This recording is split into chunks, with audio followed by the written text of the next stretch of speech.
Hello, नमस्कार. श्री स्वामी समर्थ. माझं नाव कविता bill pay. तर तुमचं मनापासून माझ्या यूट्यूब चॅनलवर पुन्हा एकदा स्वागत आहे. तर आज माझा 6वा गुरुवार आहे. नेहमीप्रमाणे लवकर उठले आणि स्वच्छ सगळं अंगण धुवून उंबरठ्यावर लेपन केलं हळदीचं. छान अशी पूजा करून घेतली आणि दारासमोर दिवा धूप लावून ओवाळून घेतलं उंबरठ्याचं. आणि बघा तुम्ही, खूप छान वाटतं असं काही असल्यावर. तर मग मी सकाळी लवकर उठून केलं, तर इकडं मग माझ्या मुली झोपल्या होत्या म्हणून हे सगळं माझ्याकडून झालं. नाहीतर मी केलं आणि त्या लगेच खराब करून टाकता. इकडं मग महाराजांचा अभिषेक करायला घेतला. अगोदर मी घंगाळ्यात फूल टाकलं, पाकळ्या. म्हणलं आपण छान असं आज आरामात पूजा करूया. तर मग मी त्यांचा अभिषेक करायला घेतला आणि मूर्ती ठेवली घंगाळ्यामध्ये. मी अभिषेक करायला जीव हा तुझ्या सेवेशी अर्पिला समर्था, तूच माय बाप आता, तूच एक करता. तर मी दुधाने आणि पाण्यानेच अभिषेक केला. माझ्याकडे पंचामृत उपलब्ध नव्हतं, त्यामुळं मग नंतर मूर्ती स्वच्छ धुवून घेतली आणि मग तांदूळ ठेवला. मी हा छोटासा चौरंग आणला होता महाराजांचा. दिंडोरून आणला होता मी छोटासा चौरंग, कारण मला खूप आवडतं असं काहीतरी आणायला. आणि प्रत्येक वेळेस मी आणते पण ते थोडा का होईना खराब होऊन जातो. तर मग मी त्या चौरंगावर स्वामी महाराजांची मूर्ती ठेवली. छान अशी मी त्यांची पूजा करून घेतली. सगळ्यांना श्री स्वामी समर्थ. आज आहे गुरुवार, तर माझा आज 6वा गुरुवार आहे. तर माझी आज पूजा मांडण्यासाठी सगळी अशा प्रकारे बघू शकता तुम्ही. माझी पूजा मांडणं झाली छान अशी, आणि सेवा मी नंतर करणार होते कारण मला डब्बा करायचा होता. तर बघा तुम्ही, छान छान अशी पूजा करून घेतली. माझा राम रे, विश्वाचा विश्राम रे, स्वामी माझा राम रे, आनंदाचे धाम त्यांचे. मग मी सकाळची कामं लवकर आवरली आणि मग दुपारी ना मला खूप कसं ते म्हणजे भूक लागल्यासारखं वाटू लागलं. मग मी चहा केला. माझं ना एक असं आहे, उपास असल्याने मी खूप चहा पिते. म्हणजे मी आज 5-6 वेळा चहा पिला असेल आणि परत एकदा पित होते. मग मी सकाळी पण चहा पिला होता, दुपारी पण पिला होता आणि परत दुपारी 3 टाईम माझा चहा झाला. मग मी इकडे चहा बनवला. माझ्या मुलींना दूध प्यायचं होतं, मग त्यांच्यासाठी मी दूध गरम केलं. मी ना सारखं ठरवते की मी आज चहा नाही पिणार, पण मी चहाशिवाय नाही राहू शकत. मग इकडे मी चहा बनवायला घेतला आणि मग मुलींना दूध प्यायचं होतं, मी त्यांच्यासाठी दूध गरम केलं. आणि मी बघत होते माझ्या मुली काय करत होते, तो पण तिकडे माझा चहा सगळा सांडून गेला. मुलीला बघा गेले, मग बघा ह्या बाथरूममध्ये कशी दोघी बहिणी पाणी खेळत होत्या. जर त्यांच्या हाताला काही लागलं किंवा नाही लागलं तरी त्यांना कारणच होतं की मला हात धुवायची म्हणून.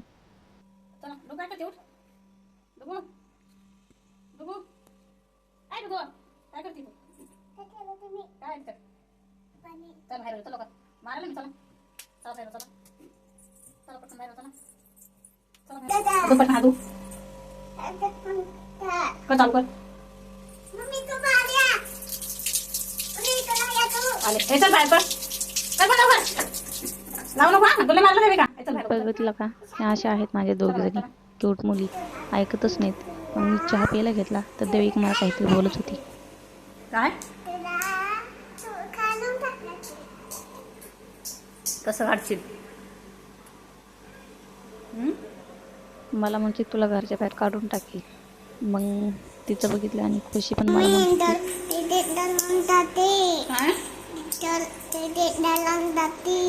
धरून टाकती, मला सांगत होती तुला धरून टाकते. हॅलो बाई, तर माझ्या मुलींसाठी अभ्यासासाठी हे चार्ट घेऊन आले. 5 आहेत. तर सगळ्यात अगोदर हा आहे अल्फाबेटचा. हे आहे पार्ट्स ऑफ बॉडी. तिसरा आहे नंबर चार्ट. चौथा आहे मराठी मूळाक्षर. आणि 5वा आहे व्हेजिटेबल. तर आपल्या घरी बसल्या बसल्या मुलांना आपण हे चार्ट उन्हायला शिकू शकतात आणि त्यांच्या डोक्यात पण राहील. आणि आपण मग घरी जर भाजीपाला आणल्या तर ते आपल्याला सांगू शकतील हे बघून ही भाजी कोणती, ही भाजी कोणती. तर अशा प्रकारे मी आणला. तर आता बघूया अभ्यास करता का. चला अभ्यासाला. इकडे थांब. ते काय आहे तुझी घेऊ? कशी अभ्यास करते तर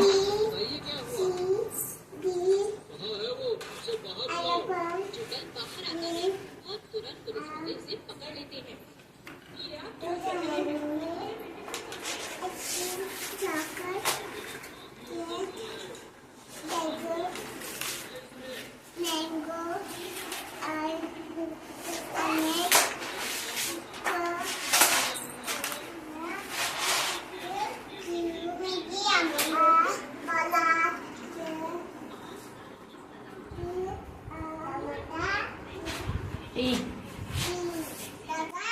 तर ती ABCD बोलत होती.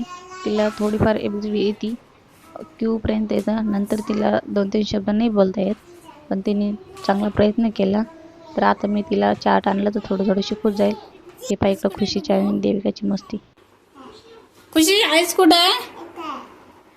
हेड कुठे आहे? हेड लिप्स कुठे आहे? नोज, टीथ, टंग, टंग, हँड, फिंगर, एल्बो, तिला जेवढं माहिती तेवढं तिने सांगितलं. इयर. तिचा भाऊ मग खुशी पण सांगत होती. इयर कुठे? इयर. तर मग थोडं थोडं मी शिकवून राहिला.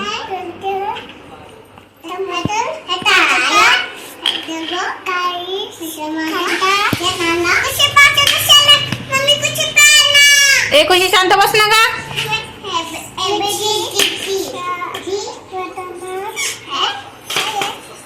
हा? कांदा आहे तो, पत्तागोबी. देविका चांगलं सांगत होती, खुशी मदत करत होती. इकडं तोपर्यंत मांजरीत माझी तुळस सगळी पाडून टाकली. मी आधी तर तुळस लावते पण येत नव्हते, आता आली चांगली तर मांजर सारखं पाडत राहते. इकडं मग उन्हाळा होता, तर मग मला थंड पाणी प्यायचं होतं. माझा माठ फुटला होता, तर मला आणायचा होता, पण तोपर्यंत मला काहीतरी जुगाड करावा. तर मग मी तपेलं छोटं धुवून घेतलं आणि माझा स्टॉल ते पण चांगला धुवून घेतला आणि ओला केला आणि दोन घडी घातली आणि मग सगळं त्याला लावून टाकला गोल. तर बघा तुम्ही अशा प्रकारे. आणि ह्याच्यातनं खूप थंड पाणी होतं माठासारखंच.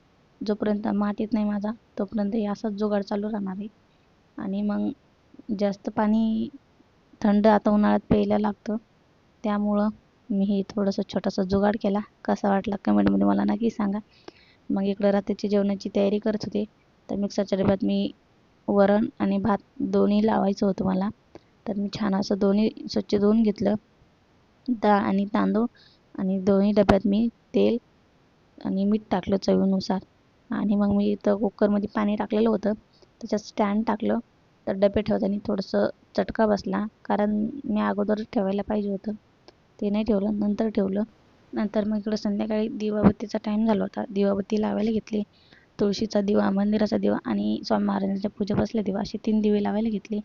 तर मग मी दिवा लावत होते की दिवे लावले, धूप दीप ओवाळून घेतलं. देवापाशी एक दिवा ठेवला मंदिरात आणि महाराजांच्या पूजापाशी एक मंदिरात दिवा ठेवला. नंतर मग मी इकडं तुळशीला दिवा लावायला घेतला. तर मी तुळस तोपर्यंत खाली ठेवली होती, कारण मांजर माझी सारखंच पाडत होती, त्यामुळं. मग इकडं छान दिवा आणि अगरबत्ती ओवाळून घेतला. इकडं मग तोपर्यंत माझं कुकरमध्ये वरण भात शिजत होतं. तर मग मी इकडं मग शेवगाच्या शेंगा बनवायच्या होत्या माझ्यासाठी, मला खूप आवडतात. तर मग त्या कट करून घेतल्या आणि मग नंतर म्हणलं ते शिजण्यापर्यंत इकडे मग आरती करून घेतली. तर आरती करायला बसलो आम्ही. तर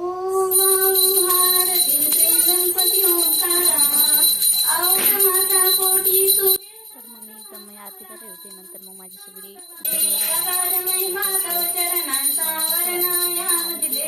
मी काय पाठीमागे बघितलं नाही आणि टोपल्यातच बसले भांड्याच्या, त्यामुळं मग मला हसू आलं आरती करता करता. मग मी आरती केली आणि मग कापूर लावून देवांना ओवाळून घेतलं. तर घरच्यांना आरती दिली. तर मग अशा प्रकारे मी आज आरती करून घेतली. नंतर मग मी लवकर स्वयंपाक करायला घेतला. स्वयंपाकमध्ये वरण भात आणि शेवग्याच्या शेंगा होत्या, पण जास्त काही नव्हतं. पोळ्या नव्हत्या बनवायच्या मला, कारण सकाळी केलेल्या थोड्याशा तशाच राहिल्या होत्या. तर मग मिस्टरांना पण जास्त काही भूक नव्हती, म्हणून मग मी लवकर वरण आणि शेवग्याच्या शेंगाला तडका दिला, कारण मला लई भूक लागली होती. आज दिवसभर उपवास असला ना आणि संध्याकाळच्या टायमाला भूक लागती. मग टाईमवर जर नाही जेवण केलं ना तर मग नंतर मग भूक मोड होती आणि मग जास्त पाणी पिल्यामुळं मग जास्त जेवण काही जात नाही आणि मग पोटात त्रास होतं. त्यामुळं मग मी लवकर स्वयंपाक बनवून घेतला. पापड भाजायला घेतले, कारण मी थोडीशी पापड ट्रायलसाठी बनवले होते. तर म्हणलं जमले तर परत नंतर बनवूया आपण. तर इकडं मग मी पापड भाजायला घेतले आणि इकडं मग तोपर्यंत मिस्टरांना सांगितलं तोपर्यंत आपल्या जेवणासाठी सगळं तिकडे घेऊन जा हॉलमध्ये. ते तोपर्यंत हॉलमध्ये जेवण सगळे घेऊन जात होते आणि मग मी इकडं देवांना नैवेद्य काढला. तर मग म्हणलं देवांना नैवेद्य गोड काहीच नव्हता, तर मग मी काय केलं, वाईट भात घेतला तांदळाचा आणि त्याच्यात दूध साखर टाकलं, पापड वरण भात शेवगाच्या शेंगा अशा प्रकारे मी देवांना ताट दिलं. तर म्हणलं आता देवांना ताट दिल्यानंतर मग त्यांना नमस्कार केला आणि मग आम्ही जेवायला घेतलं. तर असं वाटतं आजचा माझा दिवस वाटला कमेंटमध्ये मला नक्की सांगा. Bye bye.